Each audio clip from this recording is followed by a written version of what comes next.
10 సంవత్సరాల తర్వాత చంద్రబాబు నాయుడు గారు, పవన్ కళ్యాణ్ గారు కలిసి పాల్గొనబోతున్న ఒక బహిరంగ సభ.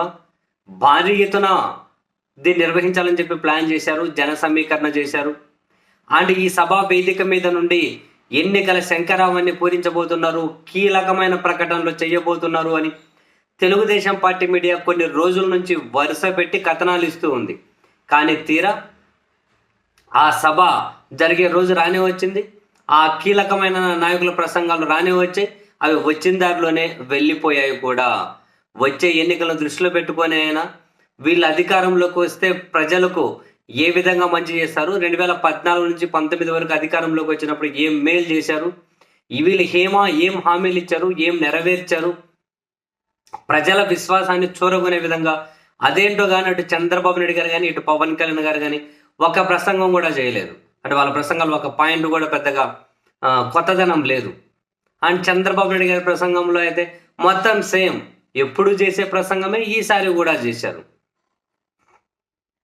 జగన్మోహన్ రెడ్డి గారి మీద మీరే తిరగబడాలి, మీరు ఒక అడుగు ముందుకు వేస్తేనే మేము ముందుకు వేస్తాం, లేదు మీరు మాకెందుకు లేదనుకుంటే మీ భవిష్యత్తు మీ తరాలే నాశనం అయిపోతాయని చెప్పి జనాల మీదకే నిందలు మోపే ప్రయత్నం ఈ రోజు కూడా చేశారు చంద్రబాబు నాయుడు గారు. మేము ఇంత చెబుతున్నాం, మీరు వినకపోతే కష్టం. చదువుకునే విద్యార్థులు, ఉద్యోగాలు చేసే వాళ్ళు కూడా సమాజం మీద బాధ్యత ఉండాలి. రోజుకు ఒక గంట సేపు అయినా మీరు సమాజం కోసం పనిచేయాలి. జగన్మోహన్ రెడ్డి లాంటి వ్యక్తులు రాజకీయాల్లో ఉండొద్దు, అలాంటి వైసీపీ లాంటి పార్టీ రాజకీయాల్లో ఉండొద్దు. దాన్ని పూర్తిగా లేకుండా చేసే విధంగా విద్యార్థులు, ఉద్యోగులు రోజుకు ఒక గంట సమయం స్పెండ్ చేసి మీరు సమాజం కోసం పనిచేయండి అని. ఇంకా అన్నీ ఉన్నవే, బాబు షూరిటీ, భవిష్యత్తు గ్యారంటీ, ఆ 6 సూపర్ 6 ఏంటి ఆ 6 ప్రోగ్రామ్స్ చేయడం, ఇవన్నీ చేసి వాటిని మళ్ళీ ప్రస్తావించుకుంటూ పవన్ కళ్యాణ్ మేనిఫెస్టోలో కొన్ని అంశాలు ఏవైతే ప్రస్తావించారో దాన్ని నేను ఎండార్స్ చేస్తున్నాను అన్నారు.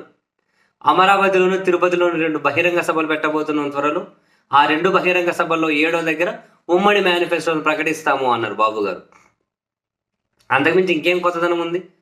ఇంత పెద్ద ఎత్తున పాదయాత్ర చేసిన నారా లోకేష్ని అభినందిస్తున్నా. ఆయన చూపించిన చిత్తశుద్ధిని, కమిట్మెంట్ను ఒక పార్టీ అధ్యక్షుడిగా అప్రిసియేట్ చేస్తున్నా. Okay, next. ఇంకంతే, పవన్ కళ్యాణ్తో బంధం అనేది కొనసాగాలి. మేము పార్టీ అధిష్టానంగా నేను పవన్ కళ్యాణ్ తీసుకునే నిర్ణయాలను ఇరు పార్టీల కార్యకర్తలు గౌరవించాలి, రెస్పెక్ట్ చేయాలి. వాటి మీద ఎవరు వ్యతిరేకంగా ప్రవర్తించకూడదు. ఇంకొత్తదనం ఏం లేదు. ఇంకోటి చెప్పారు, కొందరు పోలీస్ అధికారులు ఈ మధ్యనే నన్ను కలిశారు, అంటే చంద్రబాబు గారిని కలిశారట. నన్ను కలిశారు, అసలు ఈ ప్రభుత్వం మాతో దారుణంగా అంటే వేధించి పని చేయించుకుంటుంది, మా మనస్సాక్షికి విరుద్ధంగా పనిచేస్తున్నాం, చాలా మానసిక వేదన పడుతూ ఉన్నాం, చాలా టార్చర్గా ఉంది అని చెప్పి వాళ్ళు చాలా బాధపడ్డారు. అలా ఒత్తిడితోటి అధికారులు ఏవైనా కనుక తప్పులు చేసింటే వాళ్ళని క్షమించి వదిలేస్తాం, అంటే చంద్రబాబు గారిని కలిసి అలా బాధపడిన వాళ్ళని వదిలేస్తామని. ఇంకా మిగతా వాళ్ళని అయితే వదిలే సమస్యనే లేదు, మీరు తగిన మూల్యం చెల్లించక తప్పదు అని. ఎవరో పోలీస్ అధికారులు చంద్రబాబు గారిని కలిశారట. ఆయన ఏబి వెంకటేశ్వరరావు గారు ఏమన్నా కలిశారా, తనతో పాటు ఇంకెవరన్నా కలిశారేమో తెలియదు, ఎవరో అధికారులు తెలియలేదు, తనను కలిశారట. చాలా టార్చర్తో పని చేయించుకుంటున్నారు, చాలా టార్చర్గా ఉంది మాకు అని చెప్పారట. మనసుకు విరుద్ధంగా పనిచేస్తున్నాం, మనస్సాక్షికి విరుద్ధంగా. ఇంకంతే.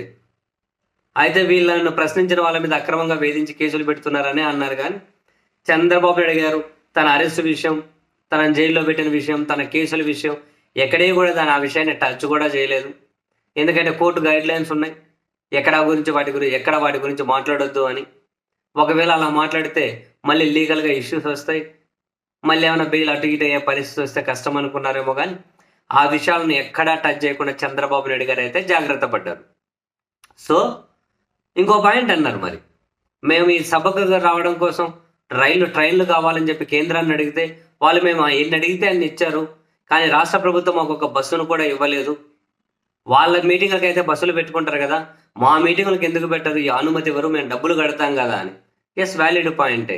దీనికి ప్రభుత్వం వైపు నుంచి సమాధానం చెప్పాలి. మరి ఆ వైఎస్ఆర్ కాంగ్రెస్ పార్టీ వాళ్ళు ఒక మీటింగ్ పెట్టుకున్నారంటే బస్సులు ఇస్తారుగా. ఇప్పుడు వీళ్ళు ఒక మీటింగ్ పెట్టుకున్నారంటే మీటింగ్లో బస్సులు జనాలను తీసుకెళ్ళడం ఎవరైనా చేసే పని, మరి ఏం చేస్తారు? మరి అన్నట్టు వీళ్ళకి ఎందుకు ఒక్క బస్సుకు కూడా అనుమతి ఇవ్వలేదు అన్నది ప్రభుత్వం వైపు నుంచి ఖచ్చితంగా క్లారిటీ ఇవ్వాలి. ఎవరైనా రాజకీయ పార్టీ వాళ్ళ అభిప్రాయాలు, వాళ్ళ సిద్ధాంతాలు, వాళ్ళ విధానాలు జనాలకు చెప్పుకునే ఆ అవకాశం ఉంటుంది. ఆ క్రమంలో జనాలను ఒక దగ్గరికి తరలించి మీటింగ్ పెట్టడం ఇప్పుడేం కొత్తదేం కాదు కదా ఆంధ్రప్రదేశ్ రాజకీయాలు, దేశ రాజకీయాలు. అటువంటిప్పుడు వీళ్ళకెందుకు ఒక్క బస్సు కూడా ఇవ్వలేదు? చంద్రబాబు గారు చేసిన విమర్శకైతే, ఆ కామెంట్‌కైతే ప్రభుత్వం వైపు నుంచి సమాధానం చెప్పాలి. అంతకుమించి ఇంకేం కొత్తదనం లేదు. కొత్తగా మాట్లాడుకోవడానికి కూడా. సేమ్ ఒకటే స్పీచే. ఇంక చంద్రబాబు గారు బై డిఫాల్ట్‌గా జగన్ గారి మీద, వాళ్ళ ప్రభుత్వ విధానాల మీద, ఆయన వ్యవహార శైలి మీద, ఆయన మనస్తత్వం మీద, ఇంక సైకో అని అవి ఇవి ఎప్పుడూ ఉన్న విమర్శలే. అంతకుమించి కొత్తదనం ఏం కనపరాలేదు.